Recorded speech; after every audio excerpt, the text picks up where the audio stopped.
എൻ്റെ പൂച്ച ദൈവങ്ങളെ, ഇവൻ വല്ല പശുവോ ആടൊക്കെ ആയിട്ട് ജനിക്കേണ്ടവരായിരുന്നേ.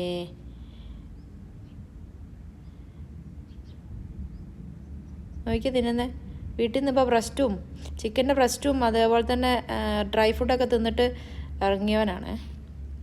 ഡാ ഷോ, ഇത് കാണുന്ന ആൾക്കാർ വിചാരിക്കും നിനക്ക് വീട്ടിൽ നിന്നൊന്നും കിട്ടുന്നില്ല എന്ന്. എൻ്റെ കുഞ്ഞിൻ്റെ നോട്ടറിങ് കഴിഞ്ഞായിരുന്നു ഞാൻ പറഞ്ഞിട്ടുണ്ടായിരുന്നല്ലോ വീഡിയോയിൽ. അതിനുശേഷം എൻ്റെ കുഞ്ഞ് അടിപൊളി ഒരു കുഞ്ഞായിട്ടുണ്ട്. കാരണം മുന്നേ അവന് ഭയങ്കരമായിട്ടില്ല കരച്ചിലും പുറത്തു പോകാനുള്ളതും പ്ലെയിൻഫുള്ളൊന്നും അല്ലായിരുന്നു.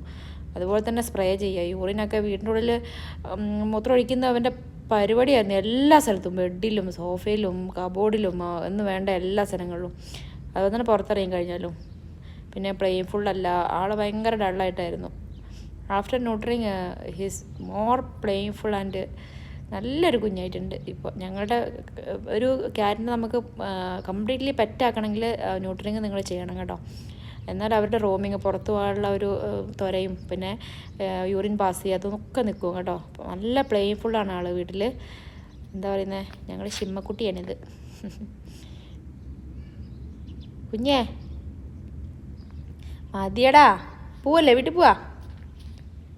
ഞങ്ങളുടെ ഷിമ്മക്കുട്ടി,